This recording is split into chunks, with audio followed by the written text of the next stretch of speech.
Sí, vamos a presentar a Palmira Chavero. Ella es doctora en Ciencias de la Comunicación y socióloga por la Universidad Complutense de Madrid en España y también licenciada en periodismo por la misma universidad. Actualmente, y por eso agradecemos porque justo del aula vino a este evento, es profesora titular e investigadora de la Facultad Latinoamericana de Ciencias Sociales Flaxo en Ecuador, decana del Departamento de Estudios Internacionales y Comunicación y también directora de Flaxo Radio. Tienen un tiempo de 20-25 minutos máximo y luego seguiremos con las demás participaciones. Bienvenida. Bienvenida, ya tiene el desafío de compartirnos convergencia mediática entre los medios de comunicación tradicional y los medios digitales. Palmira Chavero, muy amable, tiene la palabra.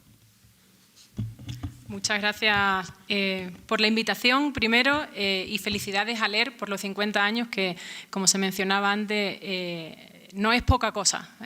Estar 50 años al pie del cañón con todos los escenarios adversos y con todos los retos y las disputas que hay y que ha habido en estos 50 años y que todavía siguen, me parece que es digno de admirar.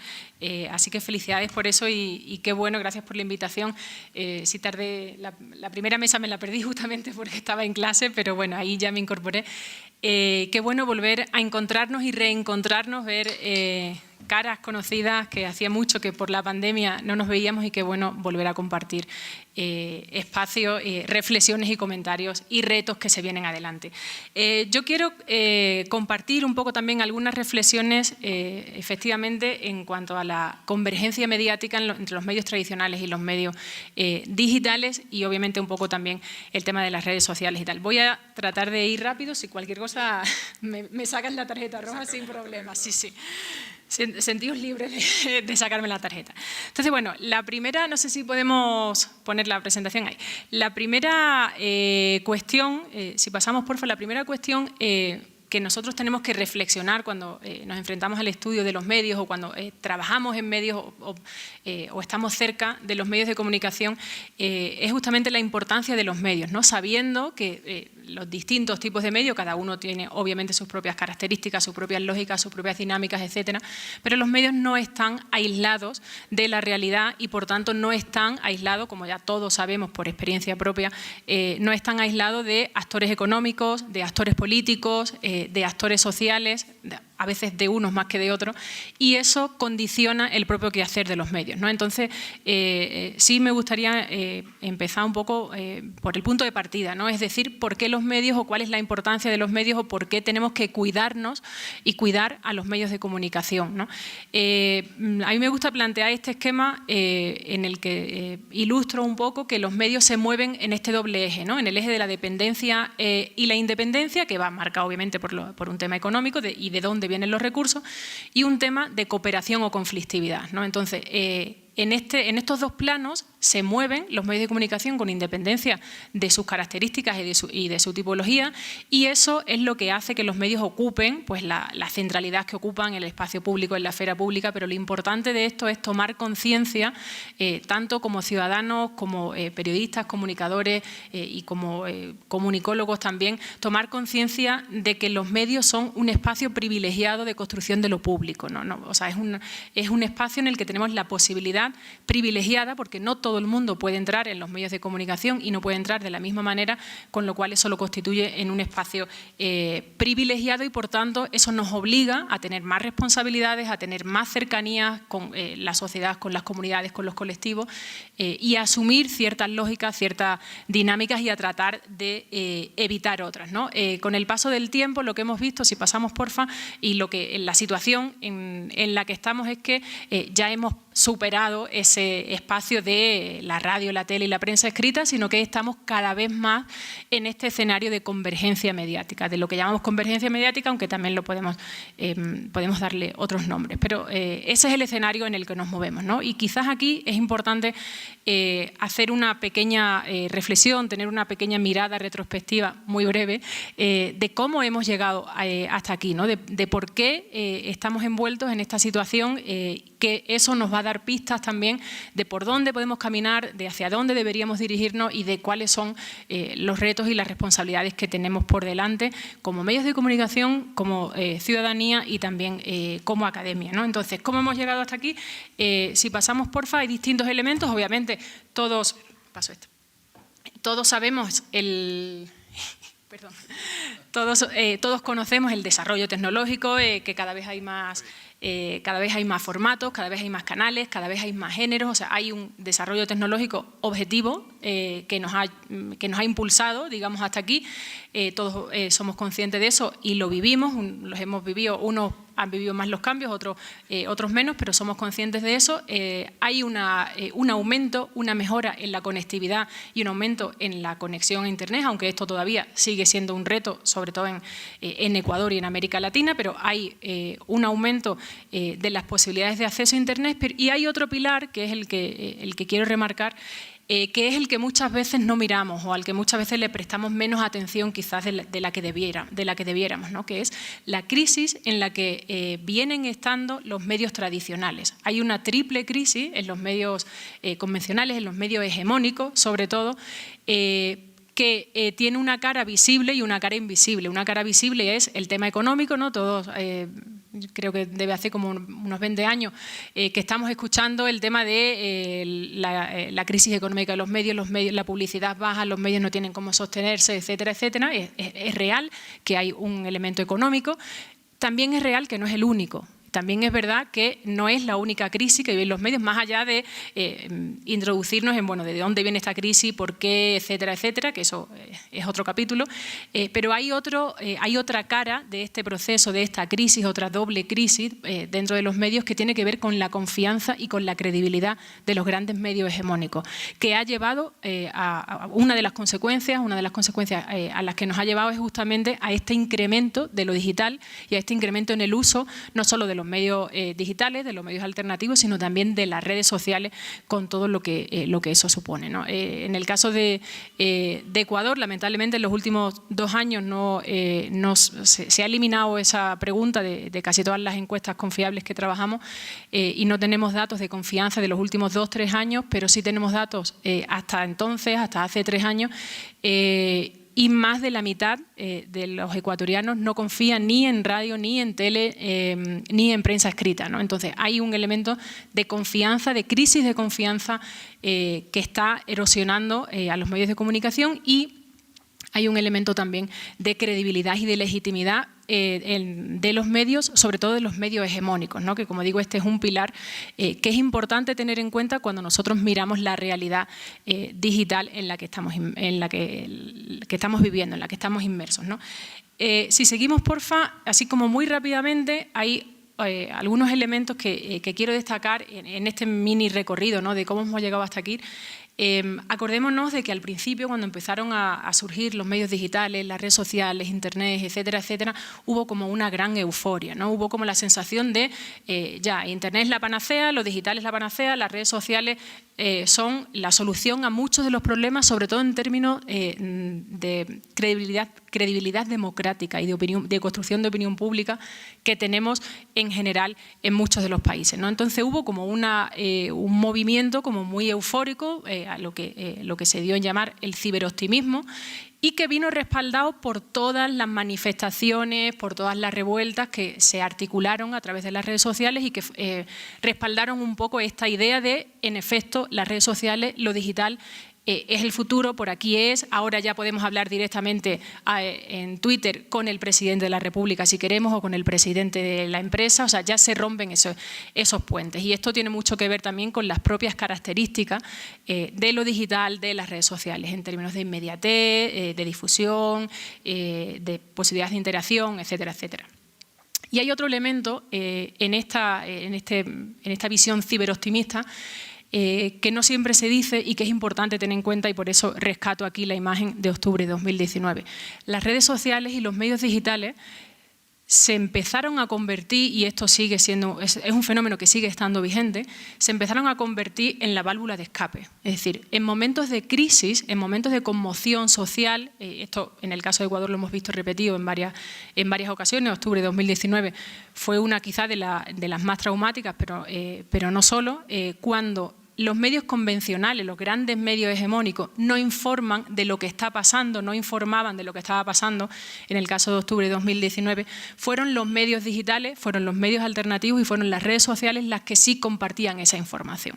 Entonces, esa disputa, esa especie de disputa, convertía a lo digital en una especie de válvula de escape para la ciudadanía. Un lugar al que la ciudadanía acudía y sigue acudiendo con la pandemia, estos años con el COVID hemos visto que se ha repetido y en otros escenarios también lo hemos visto. La gente acude a las redes sociales, acude a lo digital a buscar esa información que los grandes medios hegemónicos no dan. Entonces, estos son como los principales elementos que fomentan este ciberoptimismo. Frente a esto, desde el principio hay ciertas alertas. Si pasamos a la siguiente, hay ciertas alertas que han ido construyendo todo lo que se ha venido a llamar también el ciberpesimismo. Es decir, ojo que no es tan así. Una cosa es lo teórico, una cosa es lo que está sobre la mesa y otra cosa es lo que estamos viendo en la realidad. El primer elemento que llama la atención, obviamente, es la brecha digital, que todos conocemos, que todos sufrimos y con la que todos estamos familiarizados. Pero hay más elementos que alimentan este ciberpesimismo. Uno de los elementos que hemos ido viendo en investigaciones que se dan mucho en redes sociales, hay varios como bastante peligrosos, pero hay uno de los elementos que se ve mucho, que es el tema de la banalización de los contenidos. Es decir, hablábamos antes, Sandra, en el tema de la cuestión de los temas duros y los temas blandos. ¿Quién habla de los temas duros y los temas blandos? Bueno, no solo es importante, en efecto, quién está hablando de los temas duros, de la economía, de la salud, de la medicina, de la política, etcétera, sino cómo se están abordando esos temas. Entonces, una de las cosas que vemos es que en los medios digitales y en las redes sociales se empieza a banalizar esos contenidos, es decir, se empieza a trivializar la importancia que tienen temas que son temas cruciales para el desarrollo del país, para el desarrollo de la sociedad, para el desarrollo de la región, etcétera, etcétera. Es decir, se le va quitando importancia, se va trivializando temas, debates, y esto lleva un poco también a la propuesta del pseudo debate, es decir, en redes y en lo digital realmente no hay un debate, se da una apariencia de debate, pero no llegamos realmente a debatir y no se da ese debate. Está el espacio, el debate sobre la desinformación, la fake news, etcétera, que nos lleva también a preguntarnos quién es comunicador en los medios digitales y quién es comunicador en el espacio digital, quién comunica en la esfera pública virtual, que es uno de los retos que tenemos por delante también desde la comunicación. Que aquí voy a pasar rápido esto porque voy a volver después, pero hay otro elemento que sí quisiera también recordar y teorizar un poco, que es la propuesta de telenovelización, que es una propuesta que en realidad no surge con las redes sociales, no surge con los medios digitales, pero que el espacio digital retoma, relanza y potencia. ¿Qué es la telenovelización? Es la presentación de la información mediática como si fuese una novela. Es decir, los medios van dosificando, cada día nos dan un capítulo de la novela, de tal manera que uno va generando ese enganche, ¿no?, a la novela de a ver qué pasa con tal actor, a ver qué pasa con tal tema. Es decir, se convierte la información, se convierte en la realidad política, económica, deportiva, cultural, social, de género, medioambiental, del tema que sea, se convierte en una novela.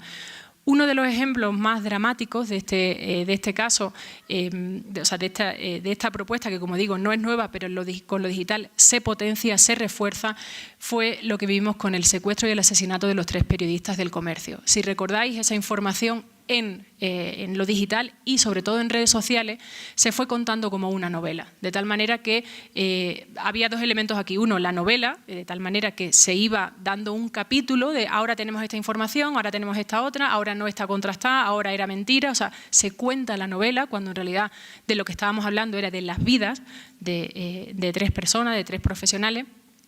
Y el otro elemento que se mezcló aquí también fue el tema de la inmediatez y de la exclusividad, ¿no? ¿Quién es el primero que saca la foto? ¿Quién es el primero que viraliza el vídeo? ¿Quién es el primero que saca el tuit dando la exclusiva, ¿no? Entonces esos elementos se van combinando en el espacio digital y nos van alertando un poco, frente a la postura anterior ciberoptimista, nos van alertando de que, ojo, que a lo mejor la realidad no es tan bonita, no es tan fácilmente democratizable en la esfera digital como nosotros pensábamos.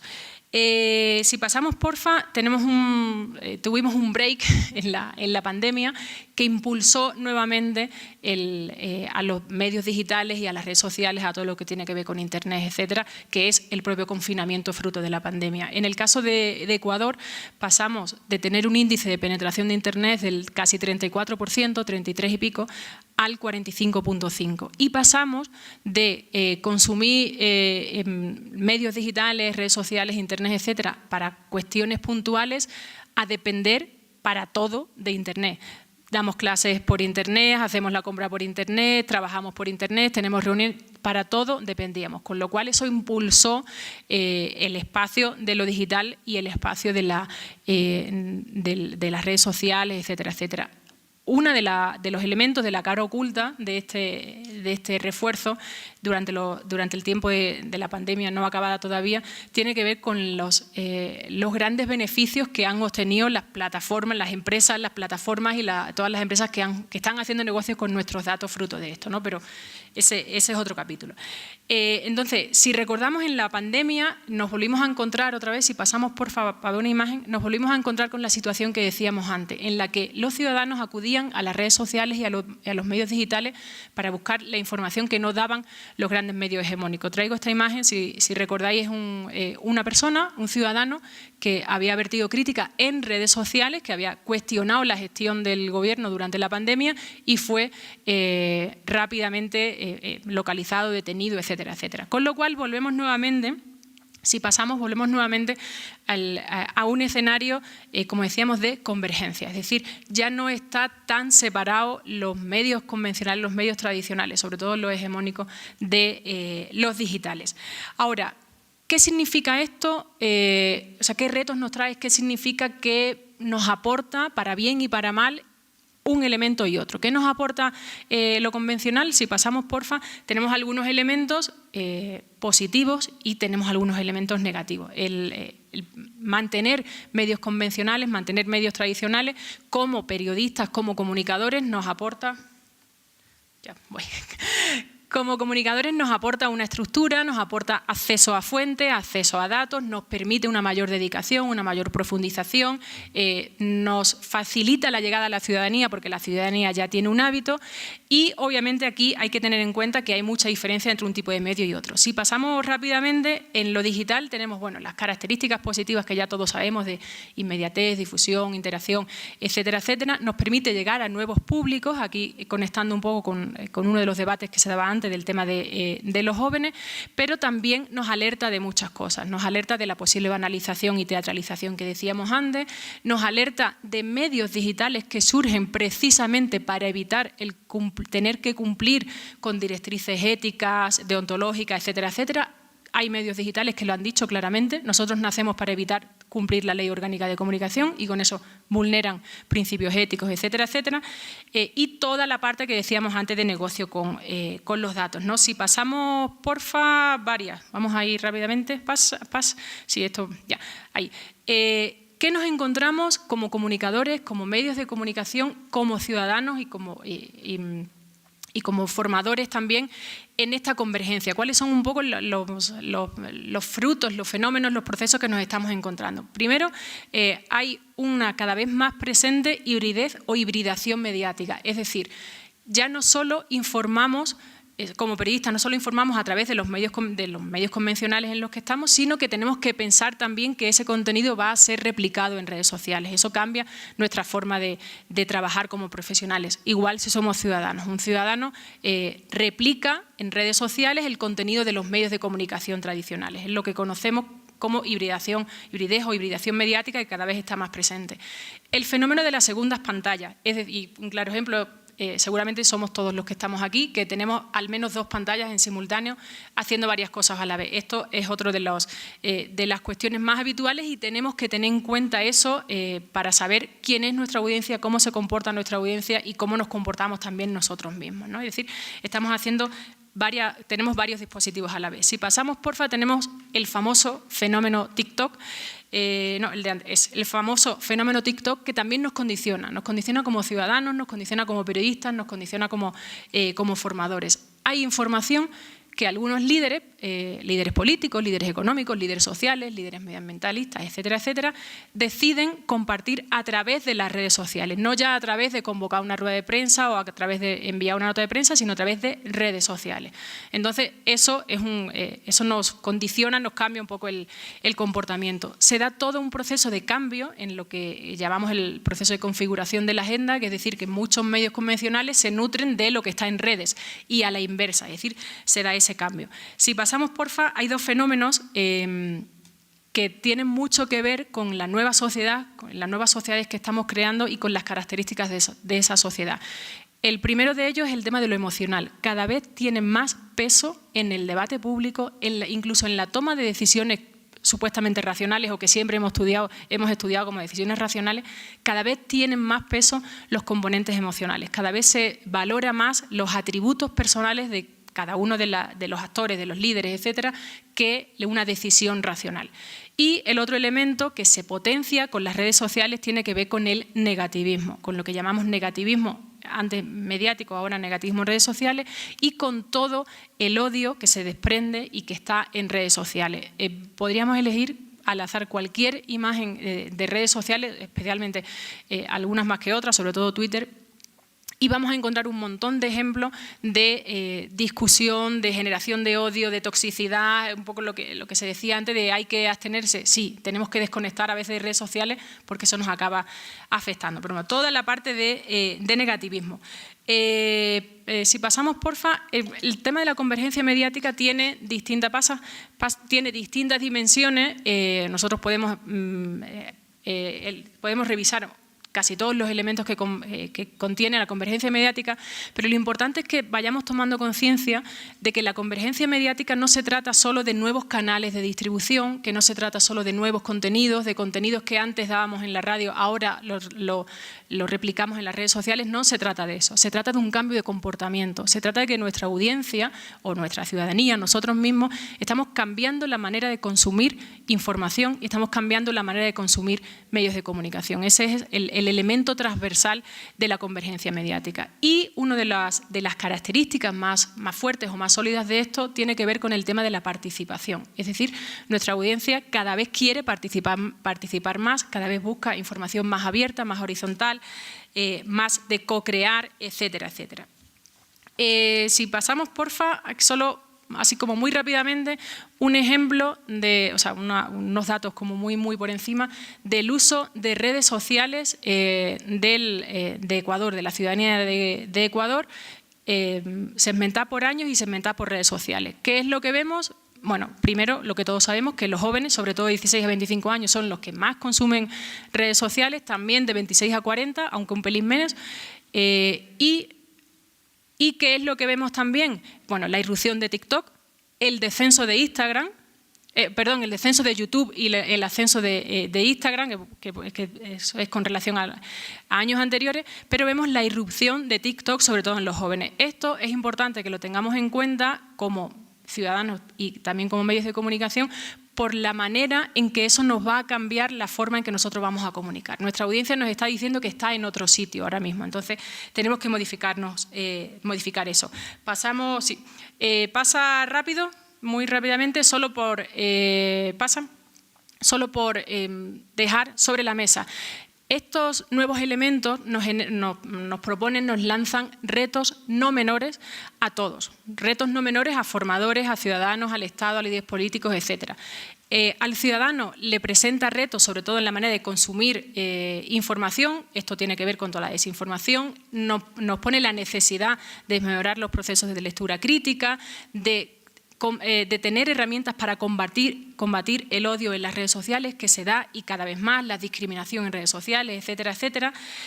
presenta retos, pasamos porfa, para periodistas y comunicadores que tienen que ver sobre todo con la formación, pero no solo, tienen que ver con entender que la audiencia es parte de los medios cada vez más y deja retos también para el Estado, si pasamos porfa, que tienen que ver sobre todo con el eterno debate de la regulación, que ese es otro capítulo, pero también con tener la valentía de introducirse en el debate del derecho al olvido, que es un debate que se está dando en otras zonas, digamos, y que todavía aquí no lo estamos dando como se merece, pero es un elemento que es un reto para el Estado, que está sobre la mesa y al que después podemos volver. Y por último, también deja retos para los líderes políticos, si pasamos porfa, que tiene que ver con fundamentalmente con la utilización de las redes sociales, de lo digital y con cómo se usa. Ya pasa la última, porfa, que ya me han sacado la tarjeta roja. Solo dejo aquí en pantalla como algunos de los elementos clave sobre los cuales tenemos que reflexionar para entender la convergencia mediática, para entender el nuevo escenario en el que nos estamos moviendo, como medios de comunicación, como comunicadores, como formadores, como ciudadanos, sobre todo. Hay algunos elementos que nos están moviendo el suelo, que nos están diciendo aquí está pasando algo y sobre los cuales tenemos que seguir profundizando, tenemos que seguir reflexionando y tenemos que tomar posición si es que queremos seguir trabajando en la construcción de una opinión pública fuerte, crítica, autónoma y de una ciudadanía que esté preparada para los retos que se vienen en los próximos, por lo menos, 50 años de ALER. Aquí me quedo. Muchísimas gracias. Perdón por las prisas. Bueno, un aplauso.